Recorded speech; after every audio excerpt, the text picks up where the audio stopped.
Welcome back, guys, to the MLG stream covering the Acer TeamStory Cup. We're here in what could be the deciding game. I'm joined by Graham Rogers from Base Trade TV, and Innovation and Scarlet have both taken down 2 for Acer, putting them up 4-1 so far. Empire's decided to revive Happy. Of course, we saw Happy was their only player to score maps so far, so it kind of makes sense, right? I'm not at all surprised with this choice. He was a lot closer to taking out Innovation than Koss was, I think. But if it was going to be one of the two, it was going to be one of the two. That much was almost for certain.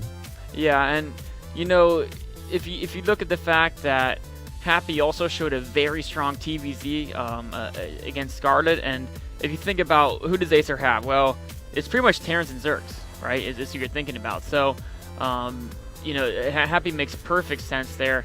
And also, the map is going to be Belcher Vestige, which in Happy's previous match against Innovation, Star Station, I think, is a little bit trickier to play mech on than Belcher just because it's way more spread out. And the more spread out a map is, a little bit harder to play mech, obviously, with the slower units. Belcher is also pretty much like the most commonly played map I find against any, like, across the board, period. Like, this is the one map that's never vetoed. It's like the old Daybreak, so to speak, in that regard. Yeah. And I don't know. It's kind of the most balanced map, I think, in a lot of ways, right? Like, I mean, I do think it's slightly good for Protoss versus Zerg, but for almost all the matchups, it's like no one vetoes it because no one minds it, right? Exactly, and because of this, I'm wondering if there's players out there like Fuser who have certain builds, proxies, that tailor to certain maps. I don't think Happy Innovation is going to be one of those guys, but I'd love to see them pull off something just because it's Belcher. Yeah, you know, there's like Star Station, you can do the Reaper builds. There's some maps that proxies are great for.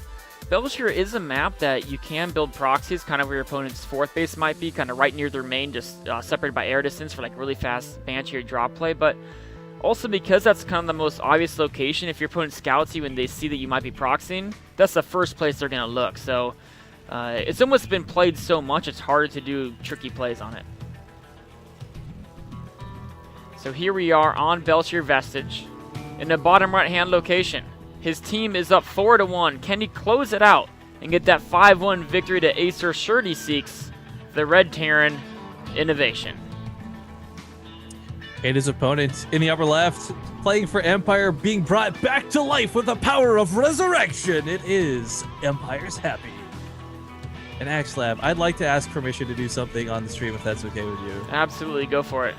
There's this thing we do on Base Trade where it gets down to the ace match and we try and get people in chat to match their colors basically to the jerseys that the player's playing. So if you guys are here at the MLG chat, if you're having a good time, and if you're really, really wanting to show your flair for the team that you're representing, whether it's Acer, whether it's Happy, whether it's Empire, or whether it's Innovation, guys, if you're in chat right now and you're cheering for the barcode player known as Innovation, if you want to Team Acer to close this out 5-1, let's see you guys change your text colors to red. Change your chat colors to match the red player. And same goes for Happy. If you guys are rooting for Empire, if you want to see a great comeback, a true underdog story, and see this resurrected player come back into action, I want to see a lot of blue. I want to see you guys change your colors to blue in chat. You know what? I have to cheer for Happy right now just because I want to see more games. I really do These too. teams have been so great. I'm incredibly torn because not only I'm a big Happy fan just through and through to begin with, but with WCS starting soon, it's like I want Happy to play. I want Game 9, but at the same time, I don't want to miss W's. Like I'm so torn in every direction for StarCraft right now. And I think at the end of the day, though, the fans really win. You guys have had the Acer TeamStory Cups 1, 2, and then WCS. This is a great freaking day for StarCraft. Mark it down. October 25th was like the best day for StarCraft 2. Yeah, I mean, this is pretty much the best. I mean, this is the best team league outside of, I mean, you could argue the Pro League or GSTL maybe. But with a mixture of players from around the globe, this is the only team league that brings the best from Korea with the best from the Americas and all the best from Europe, all in the giant melting pot. There's no one in this team league who's not one of the top representatives of their team and of the country of origin. So it's a spectacular match. And then, like you said, we got the team leagues, and then coming up next is the Season 3 finals of WCS. It's like, for individual tournaments, it's hard to beat that, right? Oh, definitely. But getting back into the game, sorry, just we got so excited with the hype of all the crazy stuff going on. We do see Happy coming out with Quick Hellions once again. Innovation not going for the reactor this time, though. Just going to make sure he's got some Marines on the field and actually making a bit of a wall off here. Now, I think he's expecting something to be coming across the map. Yeah. I mean, we can see with his SCV scout, he wasn't able to see too much, but he did see the fast reactor in factory. And he could say, okay, my opponent went factory before he expanded. He also went a reactor. He could easily be reacting on Hellions. And an example in last match, Kos actually hit him with this reactor at Hellion Marine attack. Of course, it was after expansion, so a little bit later. But that's something that if you tech straight to Banshee, and I mean, his army is, what, like 4 Marines? That's something to be scared of. So getting a depot wall to help buy some time is something very important. Well, here comes that Banshee out of Innovation. None too surprising. Yep, going. I mean, it's a great opening. You could never go wrong going Banshee. In fact, getting Cloak as well. What's interesting here is in most of the TVTs we've seen today, players have been opting to get a relatively early command center, and then they go into Banshee or your Hellions or whatever.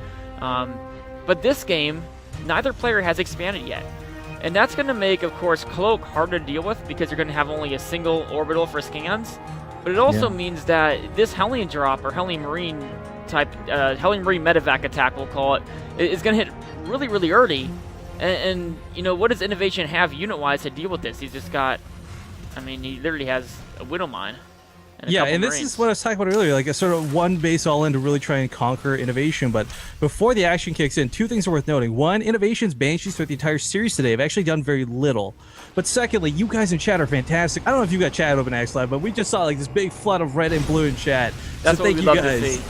That's what we love to see. Players supporting, or the people supporting the players they want to win. Yeah.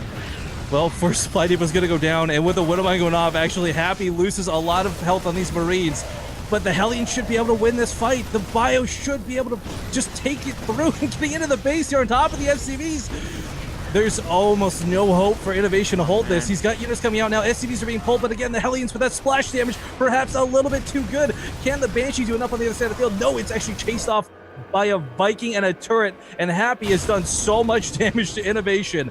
The Cloaked Banshee spawning at home, just barely in time to save him. Yeah, I mean, he took 15 workers killed by Happy. In fact, he's not done yet. The Hellions are coming back, taking out the Marines. God. Now they're looking for the SCVs. Happy is the one guy who's got the sickest micro, but loses the medevac, so can't do the dodging that he's so well known for.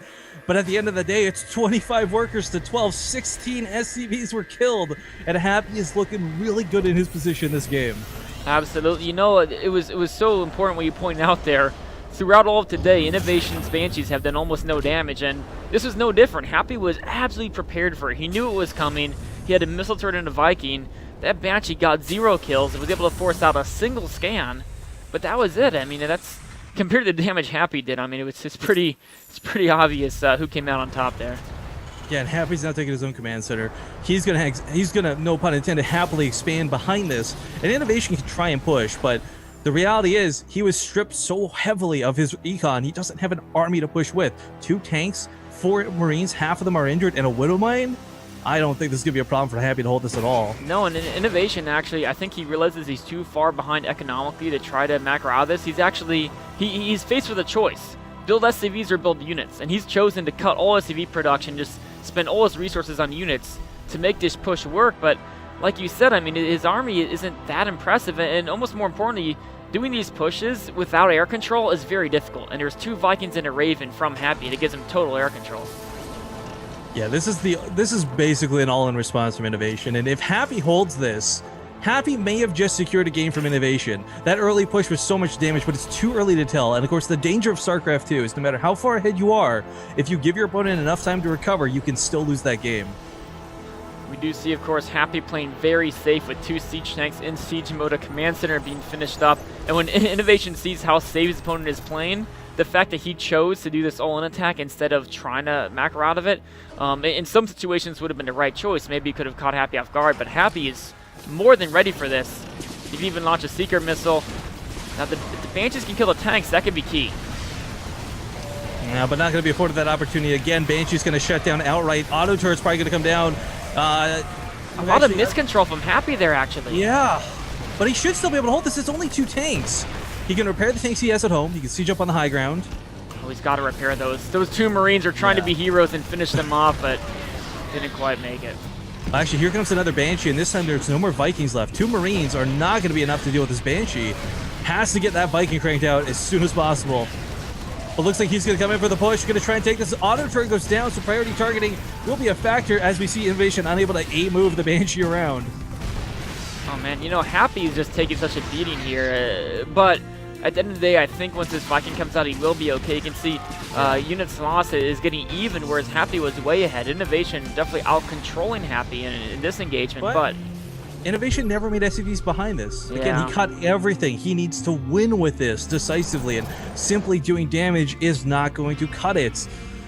Well, one thing that is interesting is occasionally in this type of position, you know, both players have taken a lot of damage, have been trading blows. Sometimes, even though Innovation is so far behind, if he can get a contain up and denies opponent expansion, then his opponent, given that he has so much more workers, will actually mine out before him. But it looks like that won't be the case, as Happy is now taking a natural. He's got his own siege tanks in siege mode. Innovation's kind of remustering up forces for one more go. And he's got to hope something magical will happen, because Happy now is up 3 tanks in siege mode and continually producing units out of all of the structures. Well, the one small thing he does have going for him is that Banshee count. If he can strip the tanks of Happy, not going to say it's likely or easy, there's Vikings and a Raven here for goodness sake, but if he can manage to snipe off the tanks and let his Marines push on through, he'll have the superior army count for now. But that's a big for now, because Happy is now happily mining off of that second base, and his economy is going to skyrocket and allow him to just produce like mad. And Innovation is going to be so hard pressed. From this moment on, he's on a clock. The fact that this base is established, that's the clock. Yeah, in that last engagement, he was able to snipe the Vikings, and the Banshees were able to do a ton of damage to the siege tanks of Happy. But I think with Happy's current position, it's going to be much harder to snipe those Vikings. It kind of worked out because Happy was caught off guard. A lot of his units were stuck on the ramp. His Vikings overextended. But his position right now is just so great for defense. And actually, he sees he had that Marine out there scouting, so he knows exactly where Innovation's army is. Missile turret's coming out a little bit too late. Banshees are just going to try and get in here, but look at the point defense drone denying all of the damage for the Banshees. Good game is called, and Innovation will be knocked out by Happy. Wow, what a great win for Happy. He's got to be super happy about that one. You can see you're super happy about that one, and I am too. You get to see another match there. Hell yeah.